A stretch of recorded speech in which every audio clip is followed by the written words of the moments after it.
तक हड़ताल का ऐलान किया गया है। ऑटो विक्रम से लेकर ट्रक चालकों ने हड़ताल की है। केंद्र सरकार के कानून का विरोध कर रहे हैं। कानून के तहत एक्सीडेंट होने पर 10 साल की सजा का प्रावधान है। 10 लाख रुपए जुर्माने की भी रकम इस कानून में रखी गई है, जिसको लेकर अब यूनियन की तरफ से लगातार हड़ताल किया जा रहा है और 3 जनवरी तक हड़ताल का ऐलान किया गया है। ऑटो विक्रम से लेकर ट्रक चालकों ने ये हड़ताल की है। तो बता दें कि हिट एंड रन कानून को लेकर चालकों में नाराजगी है, जिसकी वजह से लगातार हड़ताल की जा रही है और इसके साथ ही प्रदर्शन भी बढ़ रहा है और ये 3 दिन की हड़ताल की जा रही है। कानून के तहत एक्सीडेंट होने पर 10 साल की सजा का प्रावधान किया गया है। इसके साथ ही 10 लाख रुपए का जुर्माना भी लगाया जाएगा। 4 तस्वीरें आप देख रहे हैं। धरने पर है ड्राइवर, आने जाने में लोगों को परेशानी हो रही है और वहीं पर्यटक भी परेशान है और रुड़की में भी चक्का जाम कर दिया गया है। तो 3 जनवरी तक हड़ताल का ऐलान किया गया है।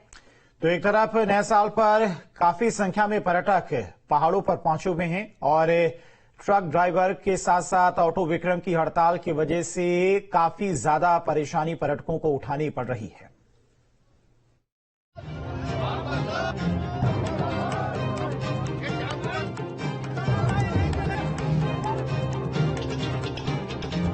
उत्तराखंड में परिवहन बिल को लेकर घमासान मचा है। आलम यह है कि देश भर में ड्राइवर यूनियन हड़ताल पर हैं। शहर शहर धरना प्रदर्शन जारी है, लिहाजा जनता को परेशानी से दो चार होना पड़ रहा है और इसके पीछे केंद्र सरकार का एक ऐसा कानून है जो इन सबको सड़कों पर उतरने को मजबूर किए हुए है। दरअसल इस कानून के तहत अगर एक्सीडेंट होता है तो 10 साल की सजा का प्रावधान है, जबकि 10 लाख रुपए जुर्माना रखा गया है। राजधानी देहरादून से भी हड़ताल की तस्वीर सामने आई है। यहाँ ऑटो विक्रम से लेकर ट्रक चालक लामबंद नजर आए और केंद्र सरकार के परिवहन बिल को निरस्त करने की मांग की है। पहाड़ में हो रहे प्रदर्शन से लोगों को खासी परेशानी का सामना करना पड़ रहा है। रामनगर से भी कुछ ऐसी ही तस्वीर सामने आई है, जहां लोगों को आने जाने में खासी दिक्कतों का सामना करना पड़ा। ये जो केंद्र सरकार के द्वारा जो ये नियम बनाया गया है, ये जो बिल पास किया गया है, हम इसका पुरजोर विरोध करेंगे, क्योंकि इसमें जितने भी ड्राइवर हैं, हमारे जितने ड्राइवर बंधु हैं, किसी एक ड्राइवर से अगर मान लीजिए कोई एक्सीडेंट हो जाता है, हिट एंड रन का इसमें मामला ये लोग दर्ज करवाते हैं। अगर उस दौरान वो बंदा उस व्यक्ति को अगर लेकर जाएगा तो कहीं ना कहीं पब्लिक जो है उस बंदे को कहीं से कहीं तक नहीं छोड़ेगी। और वो कोई बंदा ऑन द स्पॉट कहीं खत्म हो जाता है या उस पर कुछ इंजर्ड हो जाता है तो उसको वो कैसे भरपाई करेगा? मालिक, ट्रांसपोर्टर जितने भी हैं सब रोड पर आ जाएंगे। तो इसका ही हम विरोध करेंगे और विरोध आगे चलता रहेगा। लक्सर में नाराज ड्राइवर यूनियन ने एकजुट होकर वाहनों की आवाजाही रोक दी और बिल का विरोध करने लगे। उनका कहना है कि अगर ऐसा कानून रहा तो हमारा परिवार बर्बाद हो जाएगा। नियम लागू किया, एक कानून लागू किया है हिट एंड रन का। इससे हम हमारे सारे ड्राइवर भाई, जितना भी हमारा ड्राइवर समाज है, ड्राइवर एकता है, वो सर्विस से बहुत नाखुश है। हम इतने सक्षम नहीं है कि हम 7 लाख रुपए जुर्माना और प्लस 10 साल की सजा काट सके। रुड़की में बस और ट्रकों के पहिए थम गए। सरकारी और प्राइवेट बसों के ड्राइवर अपनी मांग पर अड़े नजर आए, जिससे यात्रियों को आने जाने में काफी कठिनाई का सामना करना पड़ा। देहरादून जा रहे हैं स्टडी के लिए, लेकिन ट्रांसपोर्ट एकदम से बंद है। हम लोग मुजफ्फरनगर से बहुत दिक्कत से आए हैं। तो मुजफ्फरनगर से कब चले थे आप? हम लोग सुबह को चले हैं, अभी तक नहीं पहुंचे हैं। ट्रांसपोर्ट पूरा ठप है, जाने के लिए बहुत दिक्कत हो रही। ठंड आपको कुछ रीजन पता चला क्या? यही रीजन पता चल रहा है, कोई रूल वगैरह आ रहा है, इसलिए ये लोग स्ट्राइक कर रहे हैं। तो 1 सवा 1.5 घंटे से खड़े हैं यहाँ पे, बहुत ज्यादा दिक्कत हो रही है। मेरा मुजफ्फरनगर से देहरादून जाना था, लेकिन वहाँ से तो ऐसे अगल बगल हो आगे आ गए, लेकिन यहाँ से जाने में बहुत परेशानी हो रही। हरिद्वार में भी हड़ताल का असर साफ तौर पर देखने को मिल रहा है।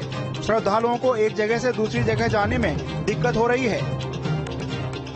कानून में नया संशोधन करने के बाद जो उसका असर है वो देखने को मिल रहा है। हम हरिद्वार के बस स्टैंड पर खड़े हैं। आप देख सकते हैं कि किस तरह से उस कानून के विरोध में लोग, जो चक्का जाम यहाँ पर हुआ है, उसको लेकर लोग खासे परेशान नजर आ रहे हैं, क्योंकि साल का पहला दिन है। हरिद्वार जो लोग पहुंचे थे, कई राज्यों से यहाँ लोग पहुंचे थे और आज उनको वापसी जाना था, तो उनको समस्याओं का सामना करना पड़ रहा है। आप देख सकते हैं किस तरह से लोगों की भीड़ है और लोग यहाँ ऑप्शन तलाश रहे हैं कि वो कैसे घर पहुंचे, क्योंकि और चलिए दिखाते हैं आपको किस तरह से लगातार जो पर्यटक हैं, स्थानीय लोगों की परेशानियां बढ़ी हुई हैं। देहरादून से संवाददाता धनराज गर्ग हमारे साथ जुड़ गए हैं। धनराज, देहरादून की बात करें तो इस वक्त क्योंकि नया साल है, पर्यटक भी काफी संख्या में पहाड़ों पर पहुंचे हुए हैं। ऐसे में पर्यटकों के साथ साथ स्थानीय लोगों की किस तरह से परेशानियां बढ़ी हुई यूनियन की हड़ताल के चलते?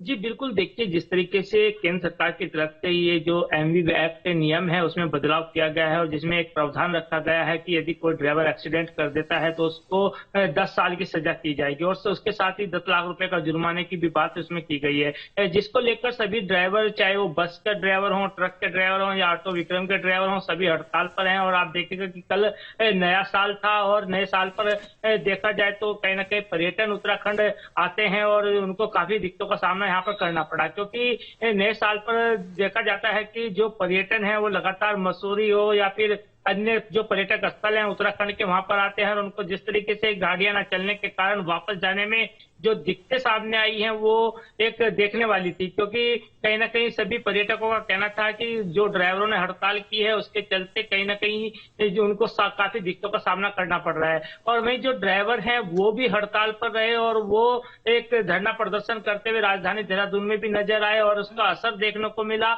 और ड्राइवरों की साफ मांग है कि जो नियम केंद्र सरकार की तरफ से बनाए गए हैं उसको वापस लिया जाए। अब देखने वाली बात होगी कि क्या केंद्र सरकार उस नियम को वापस लेती है या नहीं लेती है। दिलीप भी हमारे साथ में जुड़े हुए हैं कोटद्वार से। दिलीप, आपसे जानना चाहूंगी, 3 तारीख तक का अल्टीमेटम दिया है यहाँ पर यूनियन की तरफ से हड़ताल को लेकर, लेकिन क्या प्रशासन की तरफ से अभी तक कोई प्रतिक्रिया आई है इस हड़ताल पर? क्योंकि जाहिर है कि लोग भी परेशान हो रहे हैं, पर्यटक भी परेशान हो रहे हैं। और मैं बताना चाहता हूं कि कोटद्वार में भी जो 3 दिवस हड़ताल, इसका पूरा व्यापक असर देखा गया। कल पूरी तरह यहाँ पे गाड़ियों के पहिए जाम रहे, लेकिन वहीं जो कुछ लोग अपने पर्सनल गाड़ियों से आने वाले लोग कोटद्वार तक तो पहुंच गए, लेकिन कोटद्वार से आगे जाने के लिए उनके पास कोई रास्ता नहीं था, वो लोग आगे नहीं जा सके। इसमें आवाज मिल रही है दिलीप आपको? हाँ जी, हाँ जी, बोलिए। हाँ जी, तो उनको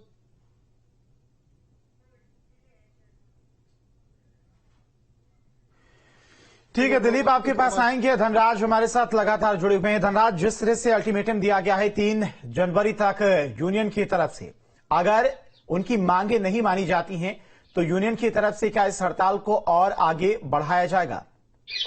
जी बिल्कुल, देखिए ड्राइवरों का जो कहना है उनका साफ तौर पे यही कहना है उनको कि अभी तक जो अल्टीमेटम है वो 3 तारीख तक का दिया गया है और 3 तारीख तक यदि सरकार उनकी मांग नहीं मानती है, इस बिल को वापस नहीं लेती है, तो आने वाले समय में कहीं ना कहीं हड़ताल को आगे बढ़ा सकते हैं और बिल्कुल चक्का जाम कर सकते हैं। क्योंकि उन्होंने साफ तौर पर कहा है कि जब तक सरकार इस बिल को वापस नहीं लेगी और इसमें बदलाव नहीं करेगी तो वो धरना प्रदर्शन करते रहेंगे और कोई भी गाड़ी चलने नहीं देंगे। और इससे लगता है कि आने वाले समय में कहीं ना कहीं जो हड़ताल है वो आगे बढ़ सकती है और ऐसे में कहीं ना कहीं जनता को काफी परेशानियों का सामना उठाना पड़ सकता है। चलिए ठीक है धनराज, बहुत शुक्रिया आपका, और दिलीप आपका भी बहुत शुक्रिया तमाम जानकारी के लिए। तो ड्राइवर यूनियन का हल्ला बोल जारी है, आगे बढ़ेंगे।